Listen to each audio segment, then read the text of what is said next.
আজ আমরা VS কোডে ফাইল ক্রিয়েট দেখব, ফোল্ডার ক্রিয়েট দেখব। সেই জন্য আমি প্রথমেই আমার প্রজেক্ট ফোল্ডারে একটি সিরিয়াল শিফট এন দিয়ে একটি ফোল্ডার ওপেন করে নিচ্ছি।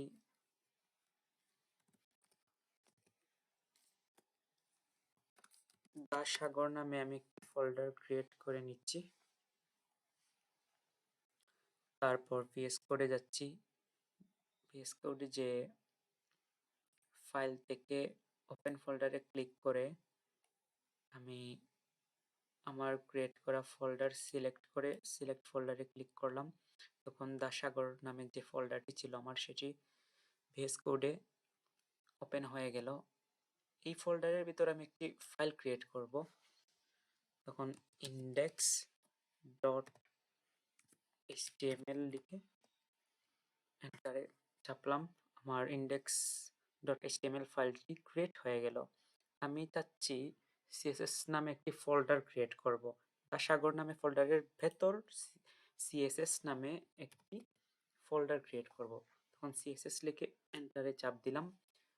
সাগর ফোল্ডারের ভিতর CSS নামে একটি ফোল্ডার ক্রিয়েট হয়ে গেল। আপনি VS কোডেই সবকিছু করে নিতে পারবেন। তারপর আবার চাচ্ছি একই ফোল্ডারের ভিতর জাভাস্ক্রিপ্টের জন্য একটি ফোল্ডার ক্রিয়েট করব। JS লিখে আবার এন্টার চাপলাম। দেখুন CSS আর JS নামে দুইটি ফোল্ডার ক্রিয়েট হয়ে গেল, একটি ফাইলও ক্রিয়েট হয়ে গেল। যদি আমি চাই আবারও আলাদা একটি এই ফোল্ডারের ভিতর আলাদা একটি ফাইল ক্রিয়েট করব, তখন আবার নিউ ফাইলে ক্লিক করে স্টাইল, ক্যাপিটাল লেটার হয়ে যাচ্ছে,